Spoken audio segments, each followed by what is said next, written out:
Hi, Adele. Sorry. So, yeah. So today we're going to be holding a session about COVID-19, and basically we're going to be talking about like what COVID-19 is going to look like in 2022, and is it going to be worse than the last 2 years, like when it started in 2020? So It's nice to have you here again in our studio, Adele, and I'll allow you to introduce yourself.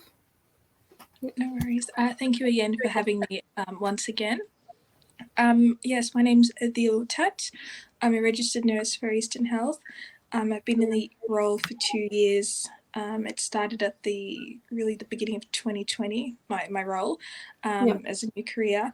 And I've just had to get used to being in a healthcare setting under the COVID restrictions, and it's been a new thing for me, and it's been a good learning experience. So thank you for having me. Absolutely, yeah. And yeah, we do really appreciate, all the nurses and, doctors out there that are doing an amazing job like during this COVID-19 pandemic. So so I'm going to be asking you a few questions about COVID and, the current situation. And yeah. So, my first question is like, what is your general observation like in the trend of COVID-19 infection, like from 2020 to 2022, particularly in the general population, like of the South Sudanese community or the young youths? As you know, when COVID still started, we weren't too sure. There was not much information about what it was, how it affected people, and now we're more well aware of what it is. I think my general observation is that many of us were just hesitant. We've never experienced such a global health crisis, and restrictions were such a new thing, and we didn't know what it was. So after the 2 years of the restrictions, the other vaccinations which have started, and I think we've all sort of had a taste of what COVID is, and hopefully we've gone through the hardest part of it. I think our community has been more embracing of what the government can provide to us. It took a while just because, like I said, a health crisis, we weren't too sure what it could mean for us. So I think 2020, it would probably be more about coping with either having COVID or not. As you saw, we started off the year with a lot of cases in Victoria. But with everyone vaccinated, I think it's minimised how bad it could be. So, Yeah, that's true. And especially, like with the rising cases, starting the new year, 2022, with like, let's say, a lot of cases that were like before the two previous years. It has been scary, to be honest. And, we do appreciate those that have got their vaccination and all that. And yeah, we just want them to, to still maintain social distancing and to, to do the right thing and all that. So the other question is like, what are the barriers of, vaccination for the youth within the South Sudanese community? What are the barriers? Maybe people are still thinking maybe they don't still have the right information. Or they haven't had proper access to healthcare. I think the last time we were together, we did say a lot of the youth may feel like they're a bit isolated away from information, and they might feel like on top of other problems they may have, that this is something that just adds to it, and they'd rather just isolate or like be on their own. But I would encourage anyone who has questions just to speak to families or friends or healthcare professions. Also, like the multicultural community, just like this platform, emailing. You can do things anonymously. I know that the national hotline for COVID is quite a lengthy wait time to get through, but if you have the chance, early morning phone calls to them, leaving messages, they do accept anonymous phone calls. because it's better to ask questions than to, leave questions pondering in your mind, because then you're not too sure, and then you get very anxious about things. And the first thing you should, put first is your own health. And that also includes mental health, physical health. No one wants anyone to stay at home and be on their own if they don't want to be. So I'd encourage any young person to put themselves first, ask questions, and you might feel that once your questions are answered, you can then go look into vaccinations or feel more comfortable getting vaccinated. But before COVID, a lot of youth in the community did have barriers to a lot of things, employment. They had, socializing, they may have felt anxiety. So COVID is just, I guess, another barrier to also our own health. So, like I said, I just encourage them to speak to anyone they trust, doctors, healthcare platforms. Yeah, and that's really good that you did mention like they should reach out and ask instead of to isolate themselves and not ask, or because like if you don't ask, you'll never know. Like you probably just, for example, I think another barrier is that a lot of myths going on about like among youth and like for example within the South Sudanese community, especially about COVID and the vaccination. And I wouldn't just say the South Sudanese community, but probably other multicultural, communities or other Australians. So they probably might have had these myths about COVID and the vaccination, and that just probably created a lot of fear.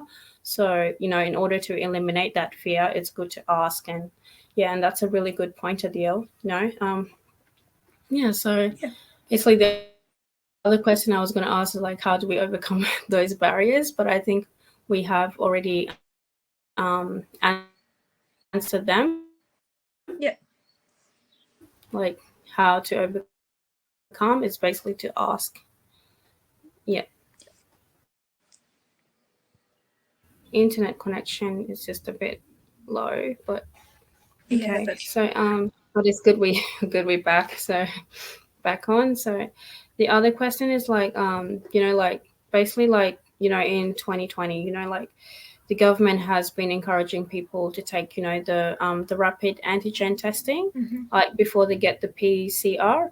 So and it seems like like the RAT, which is a rapid antigen testing kit, seems to be running out of stock easily, and the price also seems to be a bit expensive. Like just one RAT, like one rat is like around 20, and then if you $20 to 25, and if you want to get a box that has 3 or 4 in it, and then it'll be like from the price of 40 to 45. So so what do you think this would mean, like the cost effective, like how would it affect our community? Like you said, the rapid antigen test, also known as the acronym is I think RAT, is just it's a home kit test that you take at home that can detect COVID.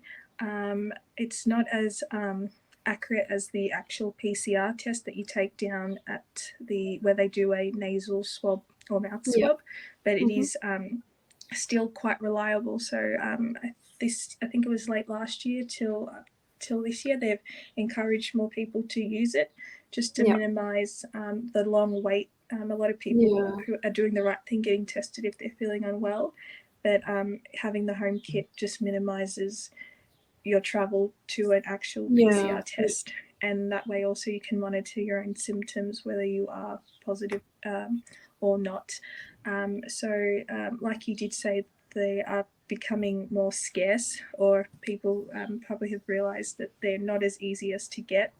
I remember back in early December there was quite a lot on the shelves when I'd go into a few pharmacies, but with the Christmas holidays starting, everyone being on holidays, travelling in and out, a lot of people have done the right thing, brought the rapid test at home. That way they can test themselves if they're feeling unwell, or monitor symptoms if they are COVID positive.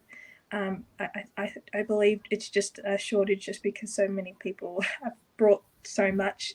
And I've read on the news, I heard on the news that there are more coming into Australia, but there is low stocks at the moment in places such as local pharmacies like Chemist Warehouse, and we're supplying them, but now they've also come out of are low in stock.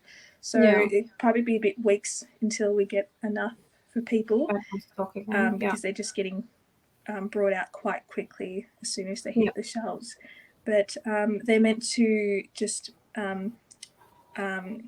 help people monitor symptoms, and if you do take the test and you are positive, and then you can go down to your local PCR actual COVID testing place and take one, and then wait a couple of days until you get the COVID results. So I think your question was what I thought about the price. Was that right? Yeah. Yeah, and, I think because it's such. Yeah, sorry. Yeah. I think you have answered the question, like on the price. And also the other thing I wanted to know, like, let's say a lot of COVID testing sites have been closed or shut down, and for example, now we're running out of these rapid antigen testing kits.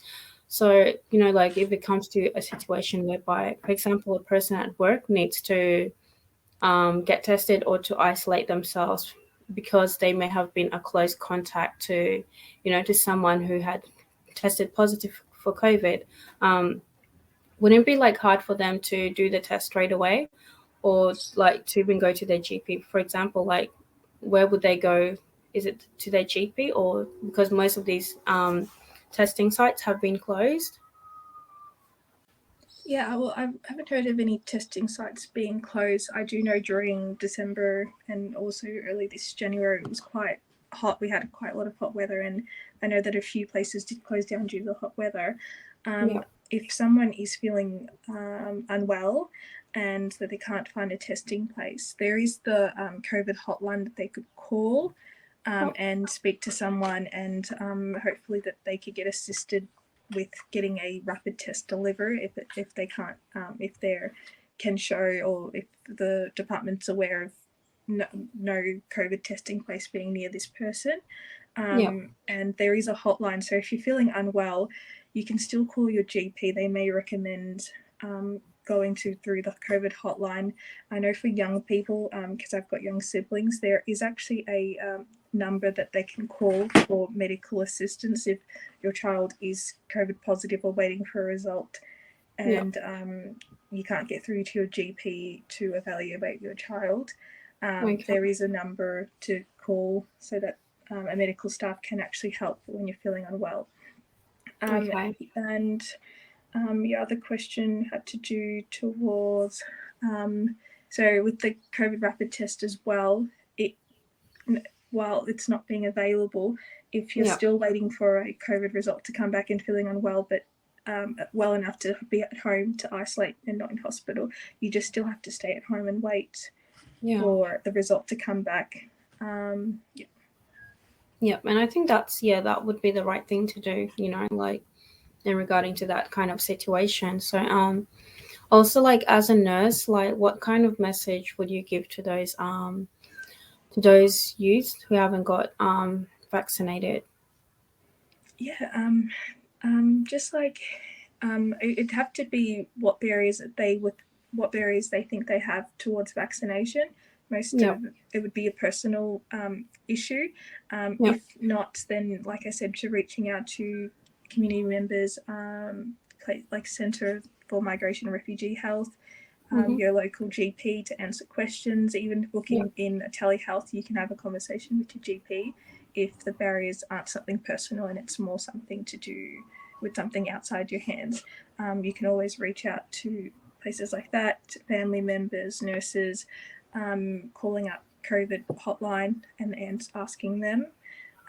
Because I wouldn't want anyone to do something if they're feeling afraid or anxious or their questions aren't answered. So I'd encourage people to actually go seek out their information, because if you are socializing and also you're not vaccinated, you might feel actually anxious that you haven't gone on and been vaccinated and feel like you're scared if you do get sick then maybe it could cause a health risk. So I'd speak to the doctor and make sure that you're certain about yourself and you've got your questions answered.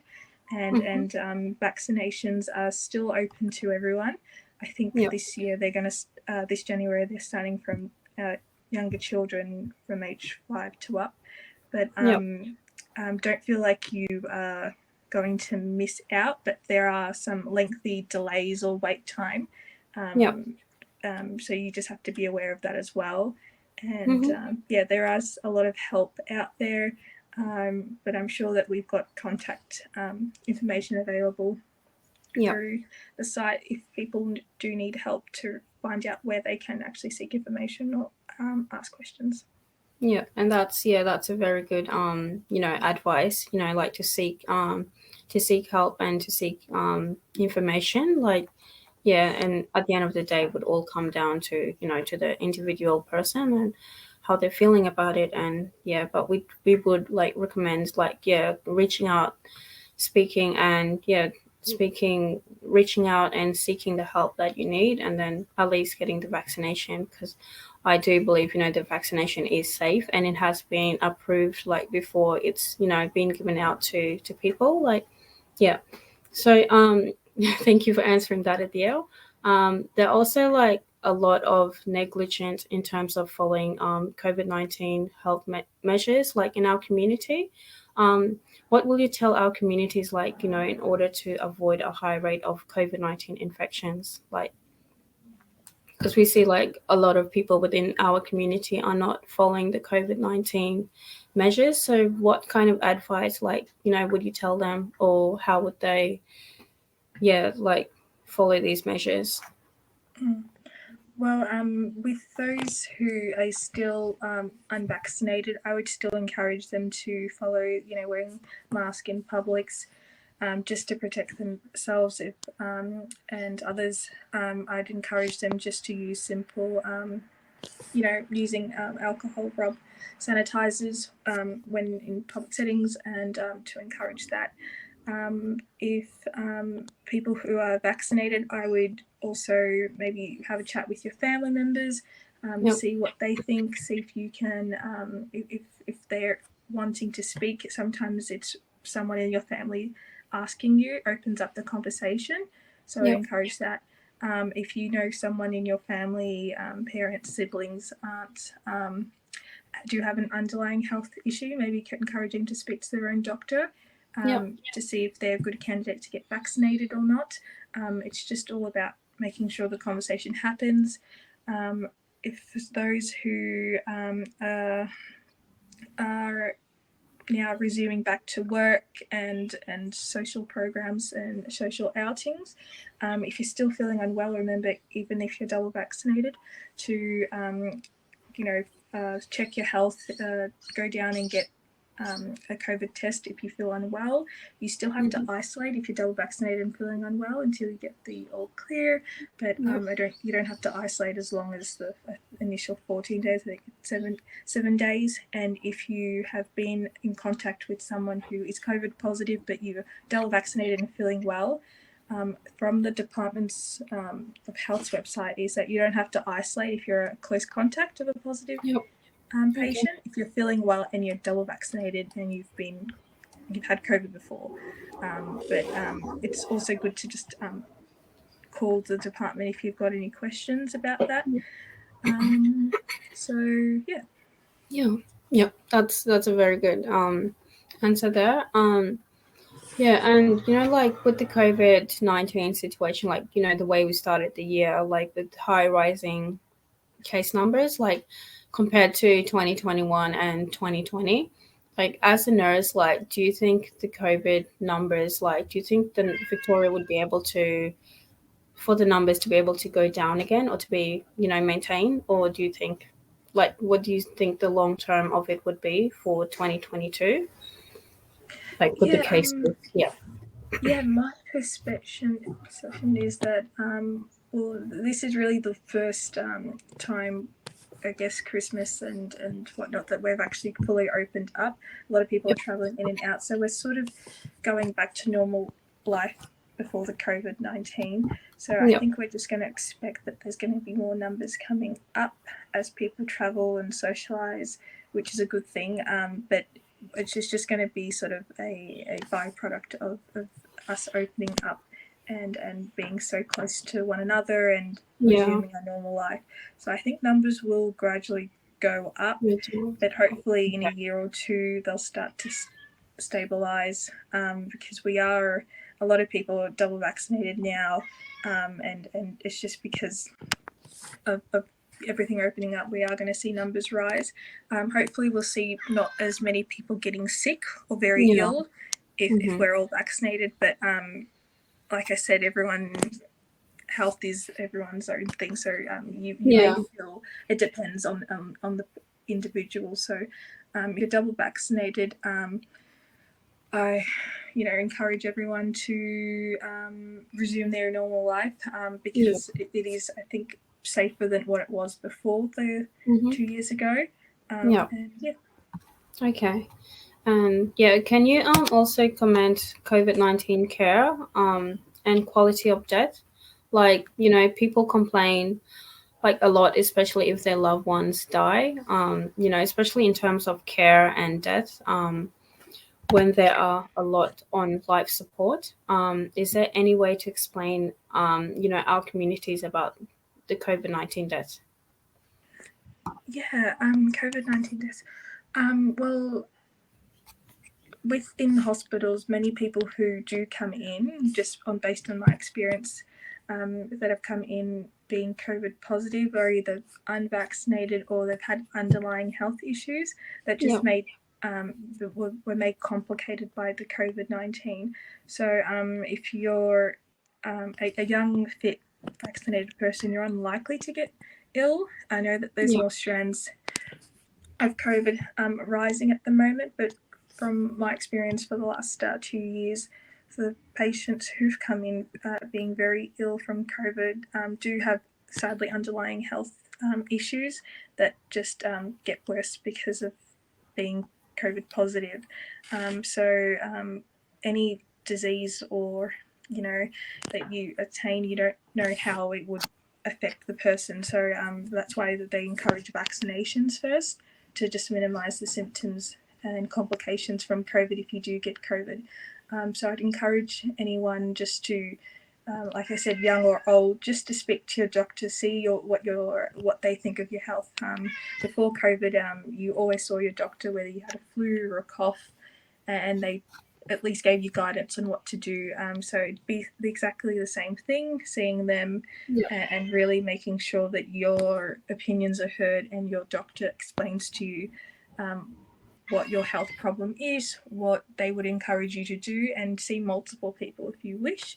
But sometimes viruses, diseases are, overwhelm someone's the human body, and it just depends on what the person's lifestyle has been, and underlying health issues, vaccinations.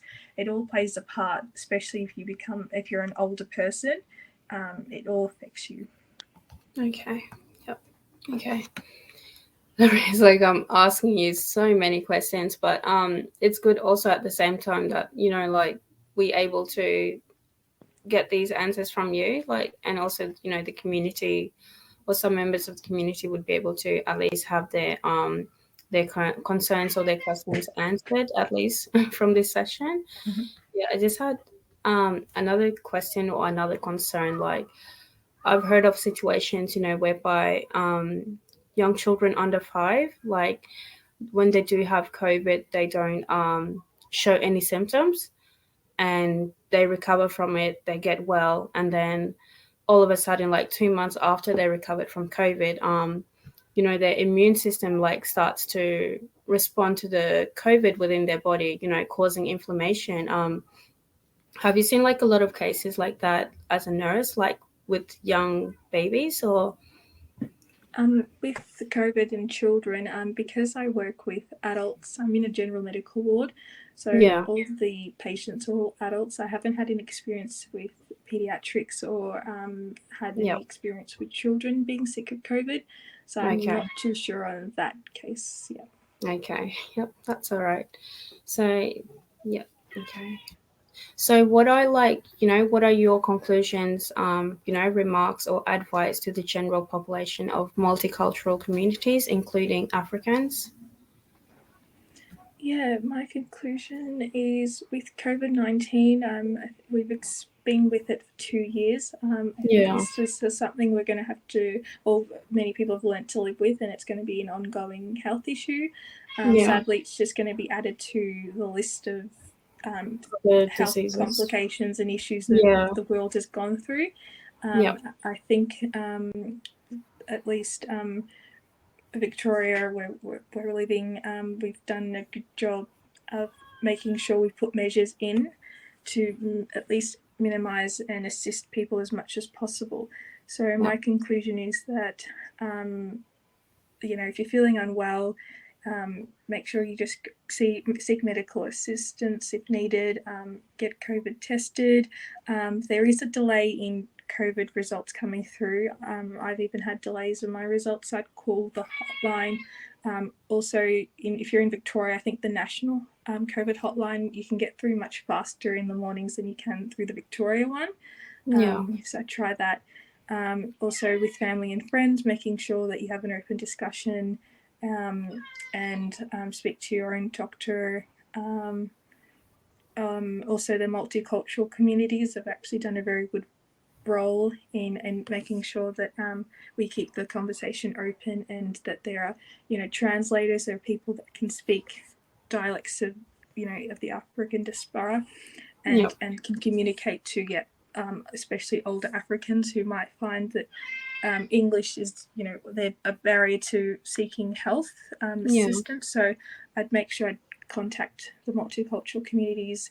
There's a lot of South Sudanese communities in the western suburbs, and including this platform, that have got a lot of people who speak multiple languages, English and also Dinka and Arabic.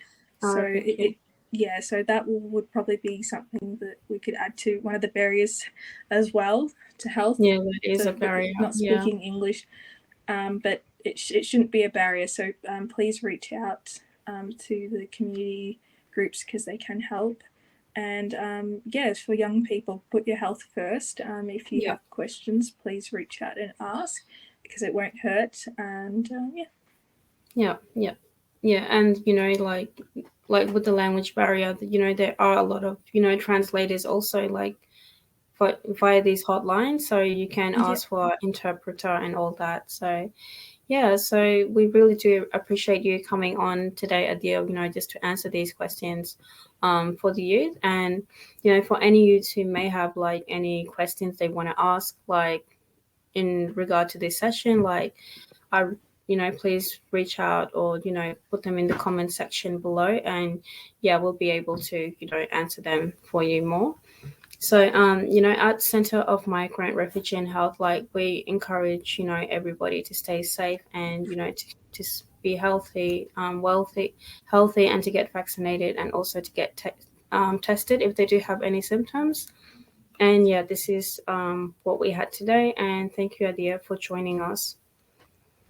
Oh, no worries. Thank you, Ian, for having me. Thank you, everyone who's watching. Okay. See ya. All right. Bye. Bye.